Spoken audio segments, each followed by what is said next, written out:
Masasabi mo sa mga nangyayari sa iyong buhay? Sa akin, malaki ang katuruan na pinagdaanan ng aking buhay. Ngayon ako'y 48 years old na. Naisin ang aking puso sapagkat ang Panginoon ay may pagtawag sa akin nung una pa man na upang siya kilalanin. At nga lang mga panahong yon, napalayo dahil sa trabaho, dahil sa mga pagbabalik sa bisyo. Doon ako mga panahong napawalay. Kaya nga ngayon nagsisikap, nagnanasa muli ang aking puso sapagkat may ibinhi na may itinanim ang Panginoon sa aking puso.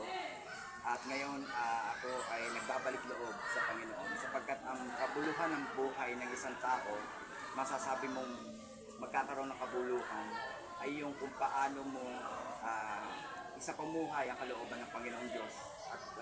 At dahil sa pamamaraan na yon, magkakaroon tayo ng kaligtasan at yan yung buhay na walang hanggan. So, wait lang po. So, ito po yung masasabi ko sa inyo na meron po kami bilang MCGI member, nais ko po sa inyong makinig po ng doktrina. Hindi ko alam sa ngayon, pero i-message mo lang po si Brad Joboy na tsaka lagi mong tatandaan na pag nakinig ka ng doktrina, hindi ka sa tao umanib, kundi sa Diyos. Dahil ang tao, kung titingnan mo, matitisod ka talaga. Ayan lang po yung payo ko. Bilang MCGI, ayan po lagi naming tinatandaan na bago kayo umanib, tingnan nyo muna kung ano yung sasampalatayanan nyo. Kumbaga, sa pag-asawa, bago ka mag-asawa, tingnan mo muna kung sa pagpasok mo na paglabas mo, mabuti ang gagawin mo. So, ayun lang po. Kaya po, sa mass indoctrination, may kaibigan po ako dito. Siya na lang po tanungin mo. Brad Joboy ang pangalan. Siya po yung tanungin mo kasi siya po yung magtuturo sa iyo.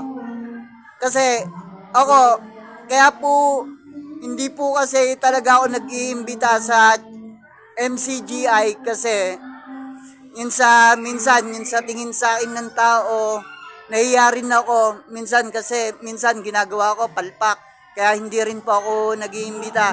Ngayon po, lagi ko po sasabihin sa iyo na pag umanib ka sa MCGI, wag tao ang iyong tingnan. Kasi kung sa tao, talagang matitisod ka. Ayan lang po, lagi mong tatandaan. Ngayon, sa pag-imbita ko sa iyo nito, bilang MCGI member, wag mo akong titingnan. Dahil tao lang ako. Sa Diyos ka tumingin, hindi sa akin. Kasi sa akin, matitisod ka talaga. Ayan lang payo ko sa iyo. So, ngayon, dahil sa pag-imbita ko sa iyo, good luck. Sana makasama kita. Hindi ko alam kung tunay na iglesia, pero alam ko, tunay ito. Dahil subok na ang Panginoon. Salamat sa Diyos. Dahil MCGI shine. MCGI shine. And basta we proud. MCGI!